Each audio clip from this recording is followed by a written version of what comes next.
This week on ANN, Adventist humanitarians join in a call to end violence in Syria. Portuguese and Spanish versions of the Creation movie premiere in South America. And a food distribution project supports underprivileged families in Italy. These stories and more coming up.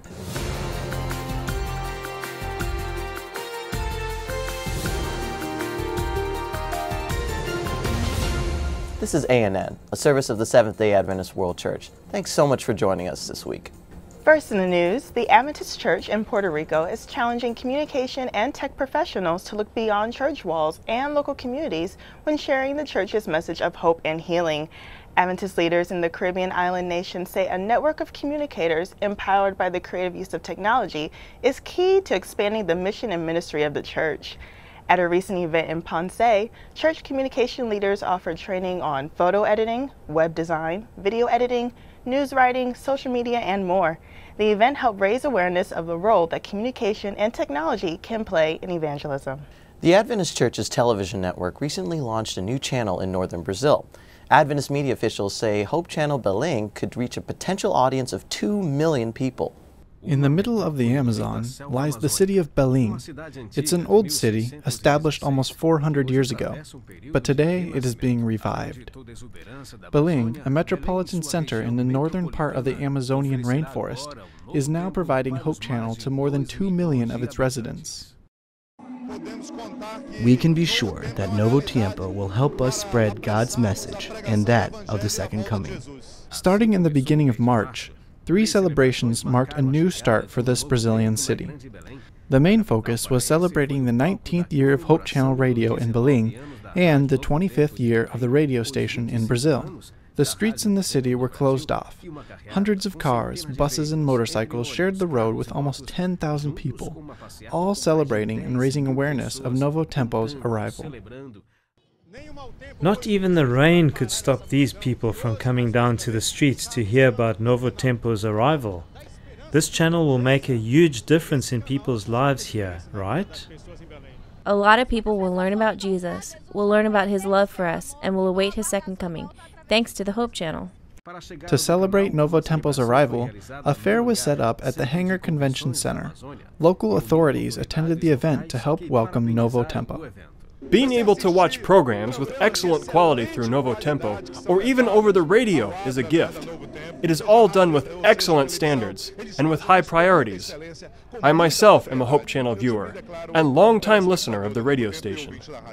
Adventist humanitarians in Australia are joining other NGOs to call on the Australian government to help end conflict in Syria. Adventist Development and Relief Agency representatives say they're horrified by the scale of human suffering in the Middle Eastern country. Ongoing civil war in Syria has displaced millions and taken the lives of more than 100,000 people. A Change.org petition launched by the NGO community is asking Australian Prime Minister Tony Abbott and government MPs to stand with Syria by helping meet humanitarian needs, ending bloodshed, and supporting peace talks. The hashtag #WithSyria is raising awareness of the petition through social media. The premiere broadcast of Portuguese and Spanish versions of the Creation movie drew television audiences of an estimated 25 million people across South America. The Creation, The Earth is a Witness, is a day-by-day account of the biblical creation week, beginning with darkness before God created light and ending with Moses, the author of the Genesis account of creation, and his son worshiping God on the seventh-day Sabbath. Adventist filmmaker Henry Stober spent 4 years filming the movie around the world. Television spots advertised the premiere for weeks leading up to the broadcast on Novo Tempo and Nuevo Tiempo. The launch of The Creation in South America came during a regional meeting of Adventist communication and technology professionals. A food assistance project launched by the government of Ragusa in Sicily is now in the hands of the Adventist Development and Relief Agency in Italy. Azure volunteers are handling day-to-day food storage and distribution to families facing economic and social hardships. The distribution center is open 4 days a week and offers a home delivery service for the local disabled community. Azure Italy officials say the agency is active and well regarded in the region. Volunteers also offer Italian language courses for non-native speakers, prison ministries, and a Christian counseling program. A documentary by a Bulgarian Adventist filmmaker will premiere at the Krakow Film Festival next month. The annual event in Poland is one of Europe's oldest film festivals dedicated to documentary, animated, and short films. Petya Nakova's film Roma Quixote documents the impact of Adventist humanitarians in a Roma village in western Bulgaria caught between modernization and tradition. Church leaders in Bulgaria say the film brings greater visibility to the stigma faced by members of the Roma community in Europe. And finally in the news this week, the Adventist Church's only African-American university is again in the running to win a grant sponsored by the world's largest home improvement realtor. Alabama-based Oakwood University won a $50,000 grant last year during the Retool Your School contest. This year, they're calling on similar support from the Global Adventist family as they aim for the $25,000 Campus Bride grant. The same school isn't allowed to win the top prize 2 years in a row. Oakwood used last year's grant to build a picnic pavilion on the campus. This year, they're hoping to install park benches and plant trees on the section of the campus near the library. Determined by online votes, the contest is open to historically black colleges and universities, schools that have primarily served African American communities in the U.S. Online voting runs through mid-April. Coming up, the president of the Adventist University of Central Africa stops by to discuss a growing community of Sabbath keepers in Rwanda. In a park one day, a man walked across and asked for some help. You know how these stories go. He and his wife and the teenage daughter, well, they'd been homeless for a while. They'd exhausted all of their resources. What did he want? A hotel and some food. He said, if it's not too much trouble. Whether we're talking about people who don't have enough food or shelter, or whether we call to mind some of the largest and most complex problems in our world today, there will come a time when God will say, enough. God will draw a line on all of this human pain and suffering. I take a lot of comfort in these words at the end of our Bible story when God says to humans, look, I'm making all things new. No more crying, no more tears, no more pain, no more death. That life is over. You can trust these words. I draw a lot of comfort from this reality that one day people will have enough food to eat. Everyone will lie down and sleep, and they'll sleep in peace, no more worry. Our bodies will work, our relationships will work, our world will work again. Seems like the homeless man, he knew something about this conviction. Before I left the park that day, he said, you know, it's not always going to be like this. God's going to bless us in the end, because that's what God does. Yeah, that's what God does. Welcome back. Claude Richley has a preview of the April issue of Adventist World. This week, the country of Rwanda in Central Africa is marking the 20th anniversary of the genocide, which took the lives of almost 1 million Tutsis and moderate Hutus. The church, of course, suffered greatly in that catastrophe. The article that is being featured in Adventist World in this month is an article that shows how the church was reborn after this event. I have with me the rector of the Adventist University of Central Africa, which has played a key role in helping the church be reborn. Dr. Abel Sebahashi is with me. Dr. Sebahashi, tell us how the university in Rwanda is playing a role in building up the church again. The university is training pastors to help the church to grow, and it is reaching people from outside who have never been in the church.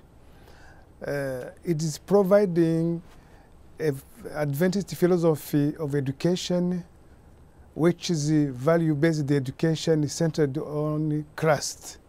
And now people coming from outside, they are coming to enjoy this special philosophy of education.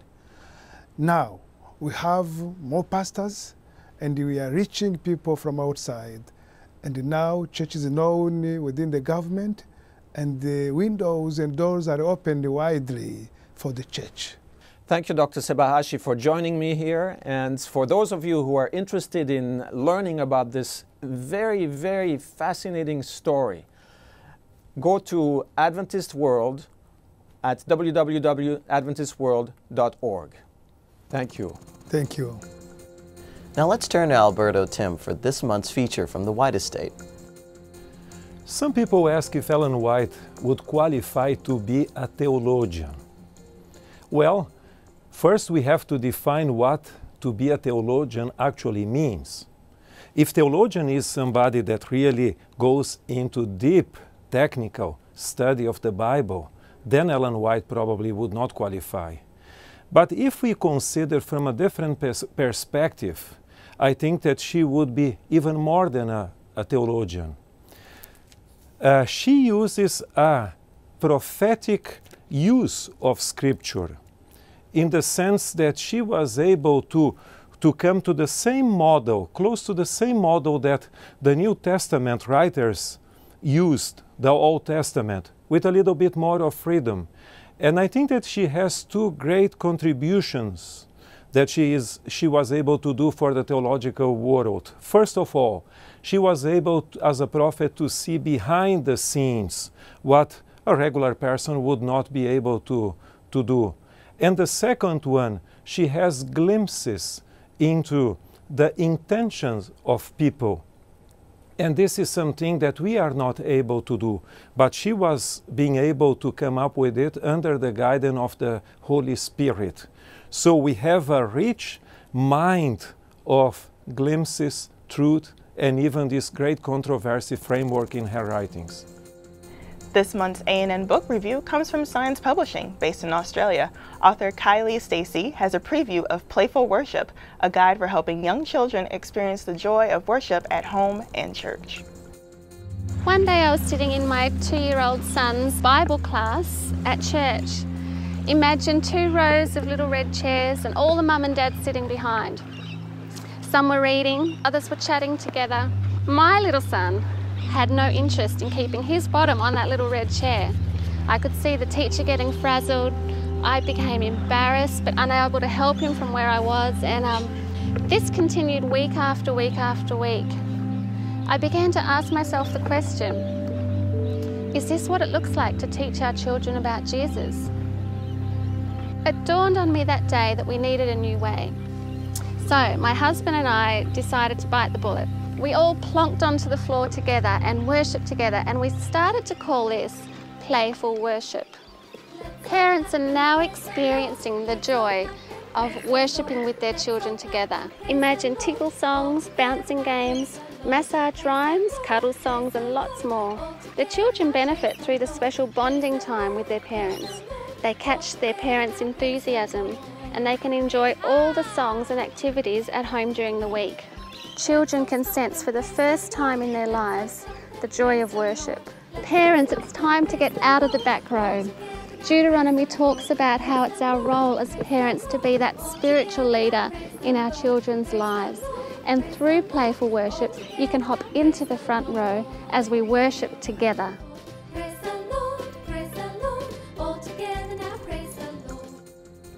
Podcasts are helping Adventist World Radio reach a mobile generation with a message of hope and healing right from their smartphones and tablets. Shelley Nolan Friesland finds out more from Dal Chow. Adventist World Radio is not just traditional radio broadcasts anymore, but in recent years we've gotten into podcasts where people can subscribe and listen online. What has the response been? The response has been terrific, Shelley. Over 1.5 million people are downloading our programs from China alone. That is, people who go to our website, like the programs, and they subscribe to it. It's like subscribing to a magazine. You get it every month, every week in your mailbox because you like it. You pay for it. In this case, it's free.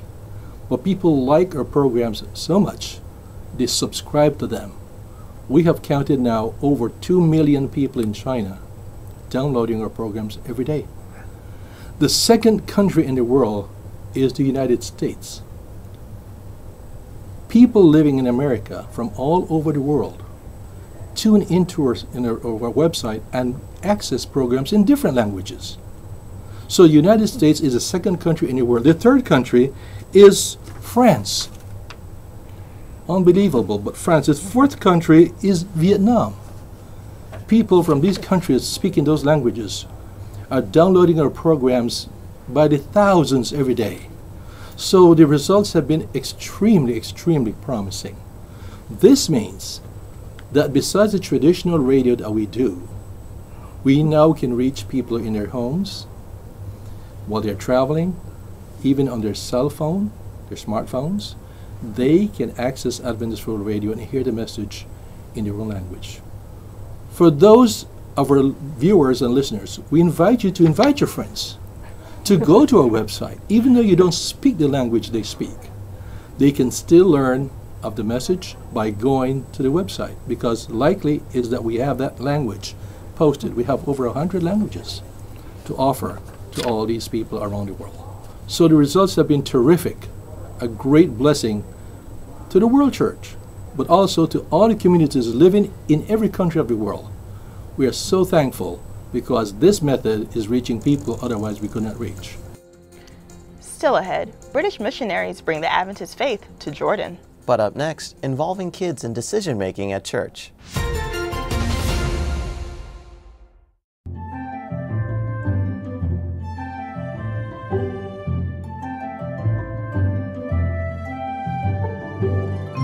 There is a garden in every childhood, an enchanted place where colors are brighter, the air softer, and the morning more fragrant than ever.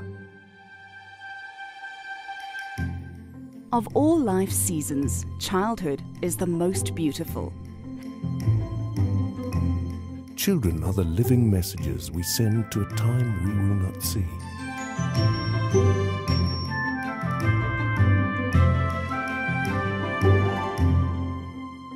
Blessed indeed is the man who hears many gentle voices call him Father.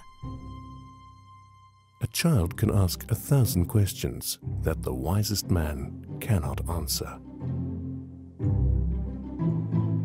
When I approach a child, I have two thoughts: affection for what he is today and respect for what he can become. There are no 7 wonders of the world in the eyes of a child. There are 7 million. Children are 1/3 of our population and all of our future. He called a little child to him and placed the child among them. And he said, "Truly, I tell you, unless you change and become like little children, you will never enter the kingdom of heaven. Therefore, whoever takes the lowly position of this child is the greatest in the kingdom of heaven. And whoever welcomes one such child in my name welcomes me."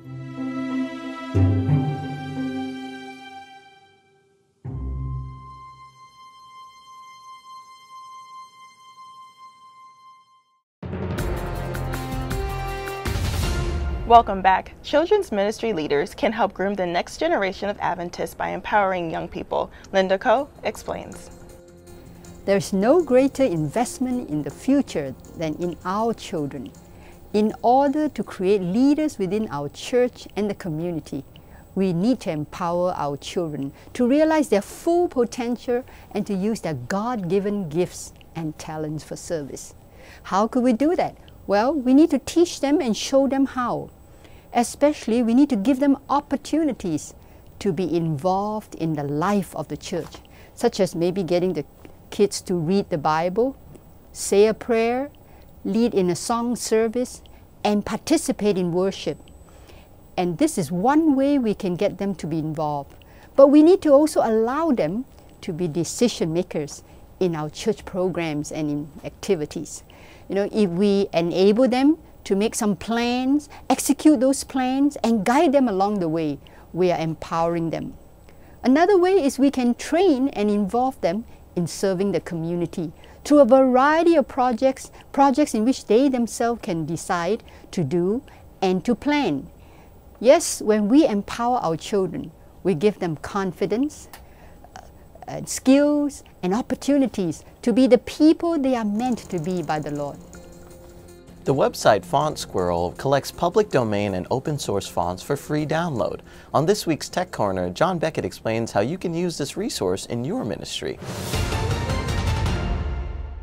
By now, most people understand that you can't legally use just any picture that you find online in documents, presentations, and websites. It needs to be declared by the owner as free to use or a license purchased. What may come as a surprise is that the same is true for fonts.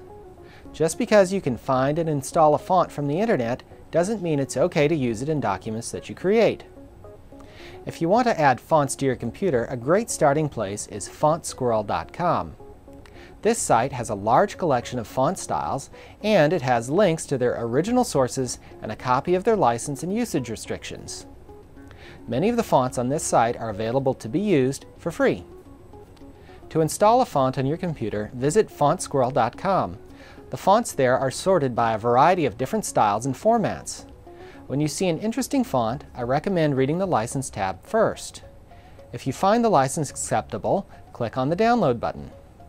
Once the font's downloaded, open it up and choose to install it. Some fonts come with a variety of styles that you may want to install.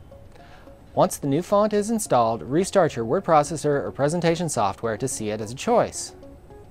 A great font can be a key piece to a well put together presentation, and Font Squirrel can help you find a free one that can work for you. Now let's turn to David Trim for a look at Adventist history. This week, British missionaries in Jordan helped organize the Middle Eastern country's first Adventist church. Welcome to This Week in Adventist History. On March 31, 1947, Canadian Junior College was accredited to offer bachelor's degrees in the area of theology, and its name was changed to Canadian Union College. Known today as Canadian University College, it offers a wide range of college degrees now and has over 500 students. On April 1st, in 1875, the Pacific Seventh-day Adventist Publishing Association was organized in Oakland, California, with John N. Loughborough as the first president.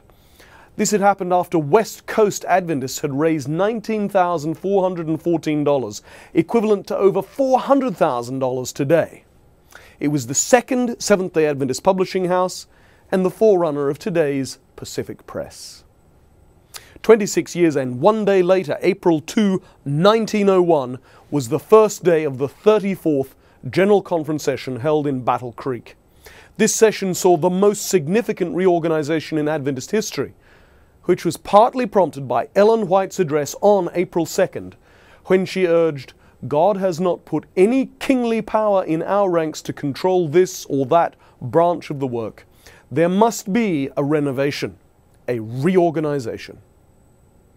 And also on April 2nd, but 25 years later in 1926, British missionary George Keogh baptized 12 people in the River Jabbok in what was then Transjordan, the first Adventist baptism in today's country of Jordan. Keogh then organized the country's first Seventh-day Adventist church in the town of Es Salt. That was This Week in Adventist History. Thanks for watching ANN. Join us next week for more news from the headquarters of the Seventh-day Adventist Church. In the meantime, find us on Facebook. You can connect with other Adventists worldwide and find links to more stories, photos, and videos. Just visit Facebook/Adventist News. Our good news for this week comes from Jeremiah 29, verse 13. The passage says, "You will seek me and find me when you seek me with all of your heart." That's our program for this week. And remember, you can always visit news.adventist.org for daily news and videos. Until next time, God bless. Take care.